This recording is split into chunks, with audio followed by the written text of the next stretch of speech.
अवधूत चिंतन श्री गुरुदेव दत्त श्री स्वामी समर्थ. माझ्या चॅनलमध्ये तुमचं सगळ्यांचं मनापासून खूप खूप स्वागत. चला तर मग आज आपले विषय आहे स्वामी महाराजांचे सारामृतांचे पारायण कसे करावे.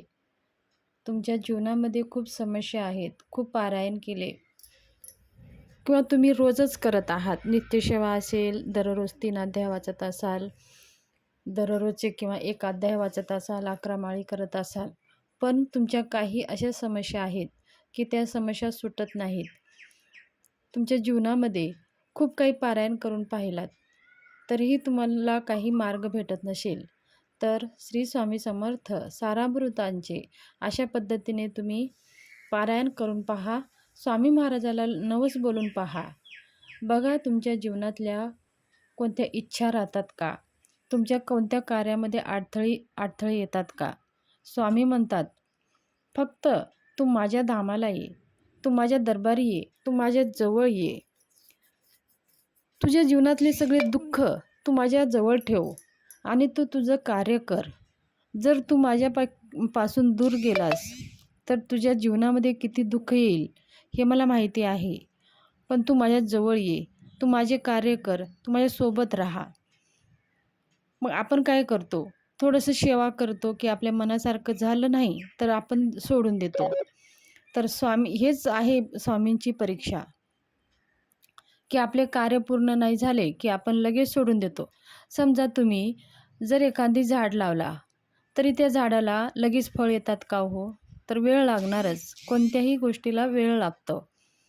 तुम्ही कितीही सेवा करा, 1 दिवसामध्ये 1 पारायण पूर्ण करा, तरीही पण काही गोष्टी व्हायला वेळ लागतं.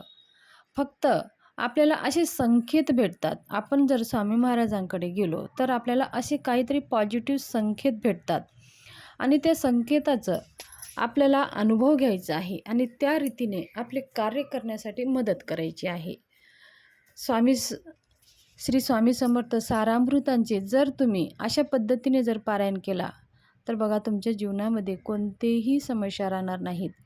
तुम्हाला 24 तासामध्येच अनुभव येतो की काहीतरी पॉझिटिव्ह संकेत तुम्हाला पाहायला भेटतात. तर आता पारायण कसे करावे. तुम्ही जर नित्य सेवामध्ये 3 अध्याय वाचत असाल तर ते चालूच ठेवायचं आहे. तर आपल्याला संकल्पयुक्त पारायण करायचे आहेत. संकल्पयुक्त म्हणजे स्वामी महाराजांना सांगायचं आहे, आपलं नवस बोलायचं आहे.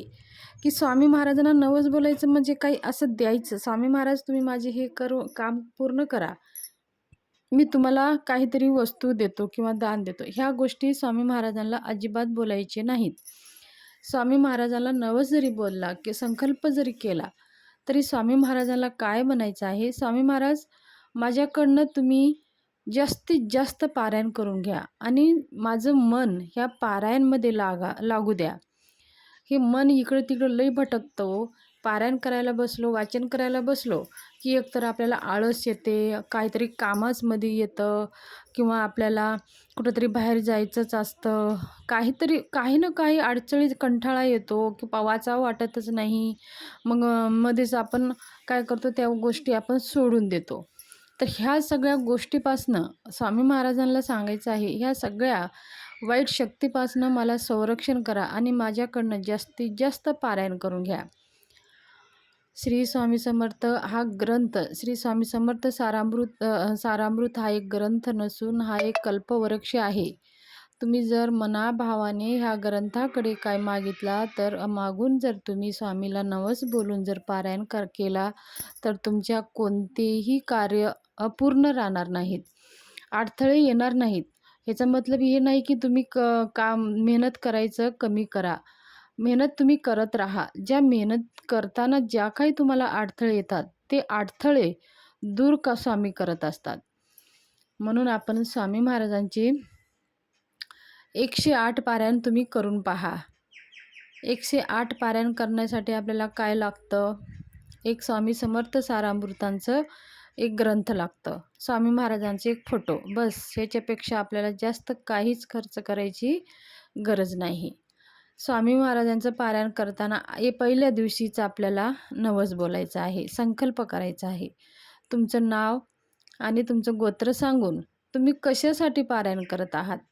की तुमचं कोणतं कार्य अपूर्ण राहिलेलं आहे, कोणते अडथळे आहेत, ते स्वामी महाराजांना हातामध्ये थोडंसं पाणी, अक्षदा आणि फूल घेऊन स्वामी महाराजांना सगळं सांगायचं आहे, की माझं हे कार्य आहे. तुमच्या मुलांच्या लग्नाविषयी असू द्या, शिक्षणाविषयी असू द्या, व्यापाराविषयी असू द्या किंवा तुमच्या घरातल्या ज्या काही समस्या आहेत त्यांच्याविषयी असू द्या आणि हे माझं काम आहे. तर ह्या कामासाठी मी 108 पारायण किंवा 51 पारायण किंवा 21 किंवा 100 म्हणजे 11 किती पारायण तुम्ही करणार आहे ते आधी ठरवून घ्या. आणि तुम्ही पारायण करण्याचा संकल्प करा पहिल्या दिवशी आणि ते म्हणून ते पाणी तिथं खाली तामणामध्ये सोडून द्यायचं आहे. त्याच्यानंतर स्वामी महाराजांसमोर एक तुपाचे एक शुद्ध दिवा आणि एक सुगंधित अशी अगरबत्ती लावून स्वामी महाराजांना धूपदीप ओवाळून मग स्वामींची आरती करून आपल्याला ग्रंथ वाचण्यासाठी खाली एक पाट ठेवायचा आहे. त्याच्यावर एखादी पिवळं आसन देऊन त्या ग्रंथाची आपल्याला यथाशक्ती पूजा करून घ्यायची आहे. आणि मग आपल्याला त्या ग्रंथामध्ये 21 अध्याय आहेत. जर तुम्ही दिंडोरी परिणीतमधले ग्रंथ घेतला तर त्याच्यामध्ये छोटे-छोटे आहेत आणि ते 21 अध्याय आहे.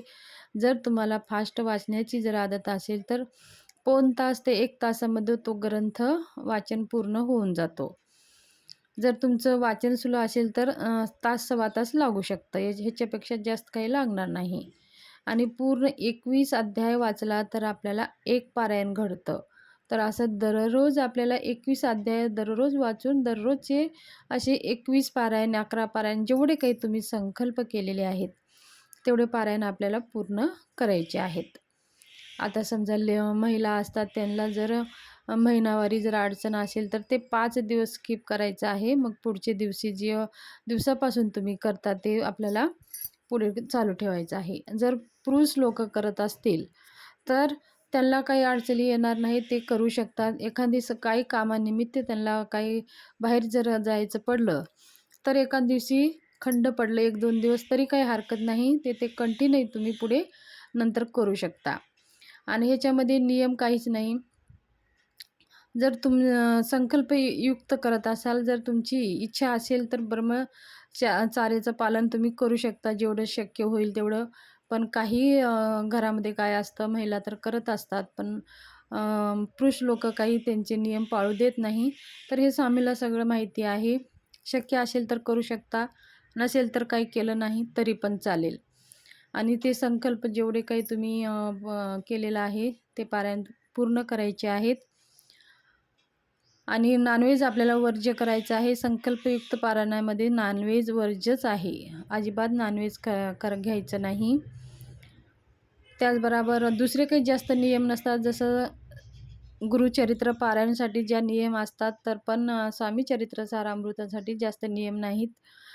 पण एकच कडक नियम आहे की नॉनव्हेज वर्ज्य आहे. आणि पुरुष लोक जर करत असतील तर त्यांना शराबसुद्धा, मदिरापान हे वर्ज्य आहे. आणि खोटं बोलू नये, कुणाची फसवेगिरी करू नये आणि ज्याला जरूरत लोकांना मदत करावी, कुणाच्या दुःखामध्ये त्यांना मदत करावी, ह्या सगळ्या गोष्टी आपल्याला करावं. कोणी जरी दुःखी माणूस येतं आपल्याकडे, ही स्वामींची सगळी कृपा असते, त्यांची परीक्षा असते की आपण किती प्रामाणिक आहात, आपण किती इमानदारी आहात, हे सगळं स्वामींचं निवेदन असतं.